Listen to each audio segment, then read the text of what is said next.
कहीं ना कहीं चतुर्थ भाव से शुक्र कहीं ना कहीं स्थिति जो यहां बन रही है वो महिलाओं को ज्यादा पक्ष में लेकर कि इसी कारणवश जो स्थिति बनती नजर आ रही है। कमलेश जी से एक सवाल का जवाब। कमलेश जी, नरेंद्र मोदी की कुंडली में राजयोग था तो क्या किरण बेदी को इसका फायदा मिलेगा या नहीं? नहीं, बिल्कुल मिलेगा, क्योंकि उनकी वृश्चिक लगन है और इनकी वृश्चिक राशि है किरण बेदी जी की। दूसरी बात मैं ये कहना चाहूँगा कि केजरीवाल जी का 4th हाउस बहुत स्ट्रांग है, इसमें कोई दिक्कत नहीं है, जनता का सपोर्ट है। लेकिन जो 5th हाउस जो वोट कन्वर्जन होता है उसमें केतु बैठने की वजह से वोट में तब्दील नहीं हो पाएगा। और मेरे को ये लगता है कि 40 केतु की चली, प्रत्यंतर दशा केतु की चल रही है। बैंक बैलेंस है, ये चतुर्थ से द्वितीय होने के कारण जनता का ये बैंक बैलेंस होता है और यहां पर केतु बुध का ही फल देगा और मंगल का भी इसको योगदान मिलेगा। वृषभ लग्न, वृषभ राशि में मंगल सप्तम भाव के स्वामी होते हैं और सप्तमेश चतुर्थ से चतुर्थ का होकर के जनता का सुख इनको क्यों नहीं मिलेगा, इसका हमको जवाब दे दीजिए। बिल्कुल मिल रहा है, एकदम मिल रहा है। बृहस्पति में शुक्र, शुक्र में केतु, और इससे अच्छा समय क्या आएगा? केतु का एक्चुअल में मीन राशि पे पोजीशन बेटर मानी जाती है, पर कन्या राशि बुध में इसकी पोजीशन बेटर नहीं मानी जाती है। नहीं, तो किस वजह से नहीं मानी जाती है ये बता दीजिए ना। नहीं, क्या चीज, किस वजह से अच्छी नहीं मानी जाती है? वजन केतु एक स्पिरिचुअल प्लैनेट है, मटेरियलिज्म ये नहीं दे सकता है। अच्छा। और ये जो पॉलिटिक्स है, पॉलिटिक्स के लिए राहु बेटर है बजाय केतु के। बिल्कुल, हम यहाँ पर आपकी बात का चलिए, इस विरोध राहु और करेंगे। केतु के बीच हम इस सवाल का जवाब सचिन जी से लेंगे। सचिन जी, सवाल देखिए, राहु आपसे और भी रही केतु- है कि राहु नरेंद्र और मोदी की केतु कुंडली में जैसे- जब राजयोग था तो क्या किरण बेदी को इसका फायदा मिलेगा या मिलता नजर आ रहा है?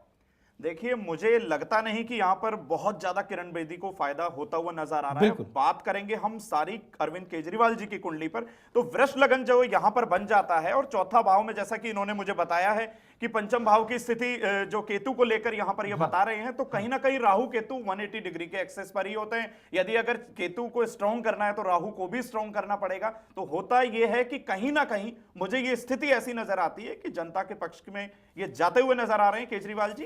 तो इससे के अकॉर्डिंगली अगर हम किरण बेदी जी की कुंडली की बात करें तो कहीं ना कहीं यहाँ चंद्रमा त्रिक भाव के अंदर बहुत ज्यादा इनको किरण फायदा बेदी नहीं करवा में पाए। तो पंचम भाव में नीच राशि का बृहस्पति बैठा है। अब इस पर केतु भारी नहीं, कौन के भारी पड़ेगा आप बताइए? 5वें घर में, कमलेश जी से मैं जानना चाहूंगा कि 5वें घर में वहां नीच का बृहस्पति बैठा है जी। अब उसका क्या, आप केतु पर आप कह रहे थे, क्वेश्चन मार्क उठा रहे थे। हम तो केतु को कहेंगे ये जितना कन्वर्जन किया है, और मैं बताऊं केतु गुप्त प्लैनेट होता है। यह गुप्त रूप से इनकी जो जनसभाएं होती थी, देखिए शाम को बहुत ज्यादा जनसभाएं करते थे और सबसे अधिक हुजूम जुड़ता था। इनके जितने भी वोटर थे वो गुप्त रूप से मन बना के कुछ भी गए हों, लेकिन जब बटन दबाया है तो केजरीवाल का दबा है, तभी तो एग्जिट पोल आपके सामने आ रहा। कहीं भी मीडिया कोई भी चैनल उठाइए, देखिए हर जगह केजरीवाल को कितना बहुमत मिल रहा है। एक दो झूठ होगा, सब थोड़ी ना झूठ बोलेंगे। और ग्रह कहां झूठ बोल सकते हैं? ग्रह तो ये देखिए आपके सामने चल रहा है, ये एग्जिट पोल भी आप देख सकते हैं कि किस तरह से केजरीवाल को बहुमत दिया है। तो हम दिखा रहे हैं श्री न्यूज का एग्जिट पोल। श्री न्यूज में ने बीजेपी को 28 से 32 सीटें दिलाई हैं, जबकि आपको 33 से 39 और कांग्रेस को 2 और अन्य को 0। ये है श्री न्यूज का सर्वे। कमलेश जी, सर्वे में तो बीजेपी जिस तरीके से बात करें 28 से 32 तक की सिमट रही, जबकि आप 33 से 39 सीटें लीड कर रही है। नहीं, एक्चुअल में जो हम ट्रांजिट भी देखना चाहिए हमें कि कल 10 तारीख की जो ट्रांजिट है एसेंडेंट के अकॉर्डिंगली, उसके हिसाब से जो ट्रांजिट है उसमें भी बीजेपी ही लीड कर रही है। और जो किरण बेदी जी की कुंडली है उसमें देखिए गुरु कर्क राशि में गेन में आ गया है 11th हाउस में। जैसे आप बता रहे थे कि इनका गुरु नीच का है, और शनि की अपनी स्वराशि दृष्टि होने से नीच भंग हो रहा है गुरु का। और हम उसके हिसाब से देखें ट्रांजिट, कल की जो ट्रांजिट है वो उसके हिसाब से नीच भंग लगने में हो रहा है या फिर गोचर में हो रहा है? नहीं, गोचर के हिसाब से हो ही रहा है लगन, लेकिन इसमें आप देखिए बर्थ चार्ट में भी शनि की दृष्टि 5th हाउस में है, मकर राशि में। कहाँ? नहीं, मकर में कहाँ पड़ी? शनि तो इनके सिंह राशि में बैठे हुए हैं। हाँ जी, शनि इनका 9 जून 1949 दोपहर को 14:10 इनका तो सिंह राशि में जाएगा। जी, सिंह राशि में है, जो कि बृहस्पति से अष्टम में बैठे हैं। नीच भंग यहाँ भी नहीं हो रहा है। लेकिन ये जो यही गुरु कर्क राशि में कल ट्रांजिट पे जब हम पंचम भाव पर नीच दृष्टि से देख रहे हैं, निकलने वाले हैं, गोचर के बृहस्पति की दृष्टि पंचम भाव पर नीच की पड़ रही है। तो कन्या लगन पंचम भाव ही चतुर्थ से द्वितीय पड़ता है, अर्थात जनता का बैंक बैलेंस है, वहीं से तो जनता ने नकार दिया है। ये तानाशाह हैं, इनके इंटरव्यूज देखें आप, यह देखिए दिल्ली की जो साक्षरता है, दिल्ली की करीब 92 से 94% साक्षरता है। यहाँ पे अंगूठा देने वाले नहीं है कि यहाँ पर आप कुछ भी हवा बना करके और इसके बाद वोट छीन लेंगे। यहाँ पर एक छोटा सा बच्चा जो बालिग हुआ, जो 18 साल का होकर के वोट डालने का अधिकार पाया है, उसको भी पता है उसके अधिकार क्या है, मौलिकता क्या है। यहाँ पर सब्ज बाग दिखा करके कोई नहीं कुछ कर सकता है। बिल्कुल, सब्ज बाग दिखा के कोई भी नहीं सरकार बना सकता। मंथन चल रहा है श्री न्यूज के स्टूडियो में, आचार्य जी हमारे साथ लगातार तीनों बने हुए हैं। लेकिन जिस तरीके से अब हम बात करेंगे दिल्ली में किसकी सरकार बनेगी, मंथन जारी है। आचार्य कमलेश जी, जिस तरीके से अगर अरविंद केजरीवाल के अब सितारे काफी बुलंद नजर आ रहे हैं, लेकिन अगर बात करें तो फंडिंग को लेकर के तमाम सारे सवाल उठे थे। आखिर ये फंड का फंडा क्या है? जी कमलेश जी। अच्छा,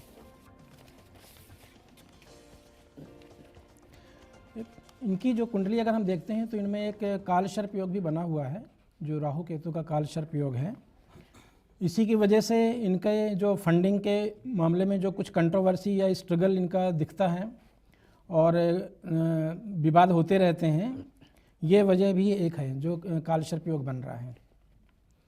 जी सचिन जी, काल सर्प योग बताया फंडिंग के मामले में, क्या कहेंगे आप? देखिए जी, सबसे पहले तो मैं कहूंगा कहीं ना कहीं जनता के बीच में कुछ ना कुछ जो एक सवालिया निशान जो लगा दिया गया है इनके ऊपर की फंडिंग का क्या चक्कर है और क्या नहीं है। तो देखिए सबसे पहले तो यहाँ वृष लगन की कुंडली है, लगन के अंदर चंद्रमा और राशि से सप्तमस्त यानी कि शनि। तो चंद्रमा कहीं ना कहीं पीड़ित हो रहा है, चौथे भाव का कारक भी चंद्रमा ही होता है। तो किसी ना किसी बात को लेकर, और वैसे भी इनके धन स्थान का स्वामी जो धनेश है बुध, वैसे भी सूर्य के साथ है, सूर्य वैसे ही स्वराशि का है। कितना भी इल्जाम इन पे कुछ ना कुछ लगा दिया जाए तो मुझे नहीं लगता कि इनके ऊपर ऐसा कोई दोष प्रत्यारोपण हो पाएगा। मुझे ऐसा लगता नहीं है। इल्जाम में कुछ सच्चाई आपको लग रही सचिन जी? जी, मुझे ऐसा लगता है कि ऐसा कुछ इनके ऊपर दोष जो लगा है ये पूरी तरह से सच नहीं है।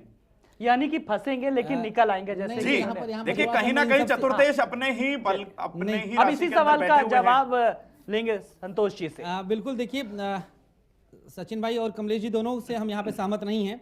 जो इनके ऊपर इल्जाम लगा है बाहर से धन पाने का, वह 16 आना सच है, 100% सच है।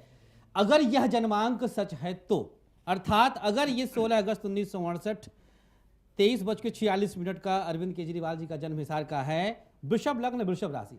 कारण हम बता देते हैं, 12वें घर में नीच राशि का शनि है, शनि नीच राशि का, और लाभ स्थान पर राहु बैठा हुआ है। राहु यह मोहम्मडन अर्थात मुसलमान जाति का कारक होता है। शनि नीच का होकर के लाभे से लाभ, द्वितीय भाव अर्थात लाभ का बैंक बैलेंस, अर्थात विदेश से इनके पास धन आता है।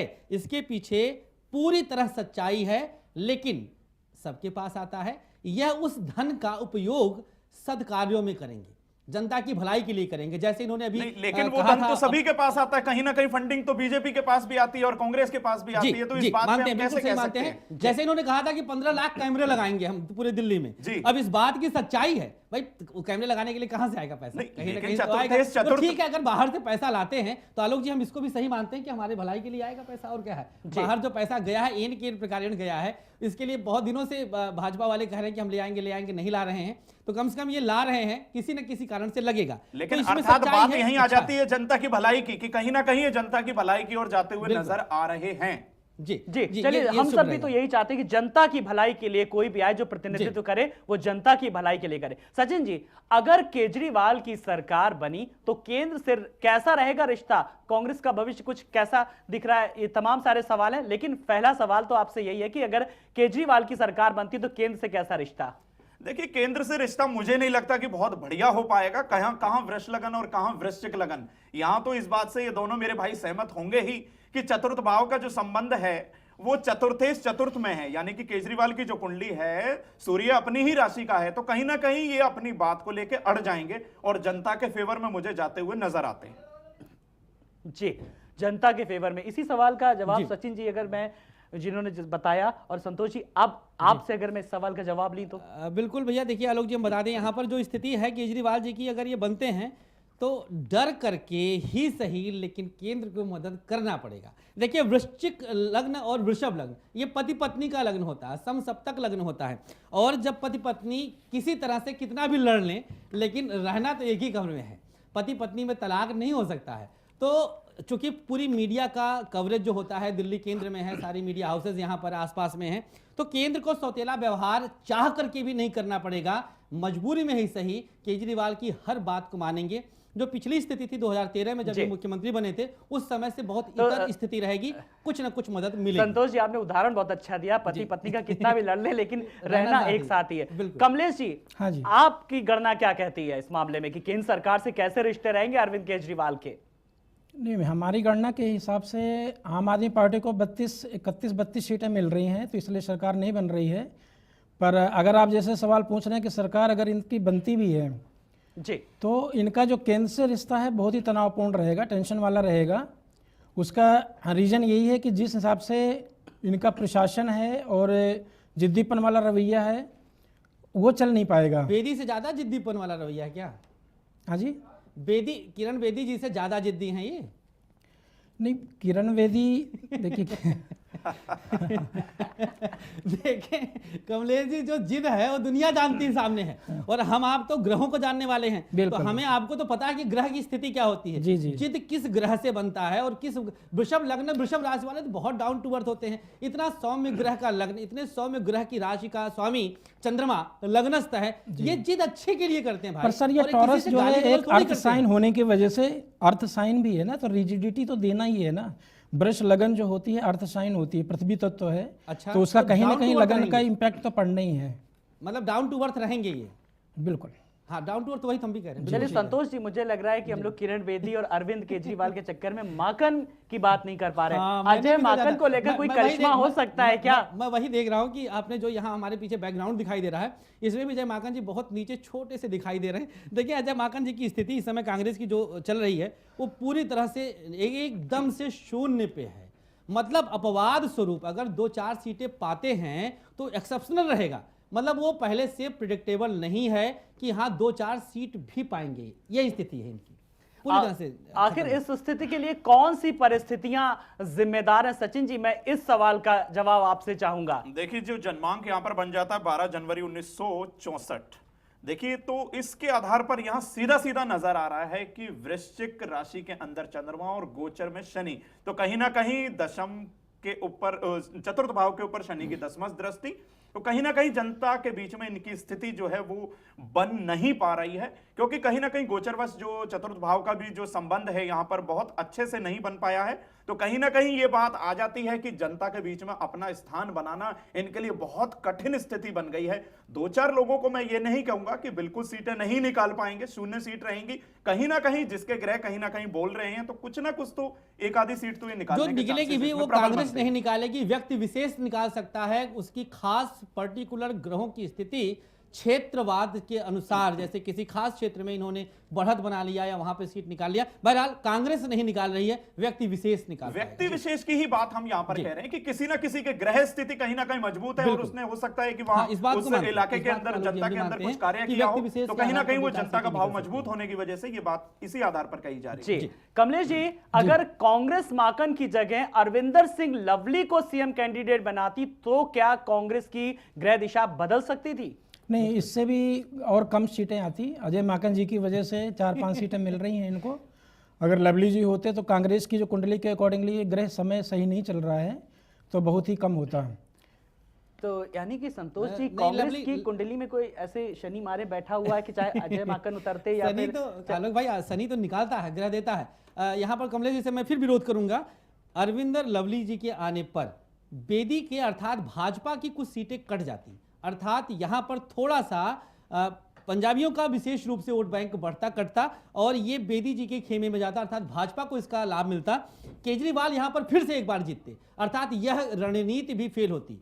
यह रणनीति पूरी तरह से भाजपा के पक्ष में ना जा करके आपके पक्ष में जाती, अरविंद केजरीवाल के पक्ष में जाती, कांग्रेस की कुछ सीटें बढ़ सकती। जी बिल्कुल, कांग्रेस की सीटें बढ़ सकती थी। कमलेश जी, जिस तरीके से किरण बेदी की आपने बात की तो बुलंद सितारे आपके अनुसार हैं। किरण बेदी किसी की सुनती नहीं है, तो क्या सबको एक साथ लेकर 5 साल तक सरकार चला पाएंगी? जिस तरीके से आप कह रहे हैं उनकी सरकार आएगी, क्या लगता है?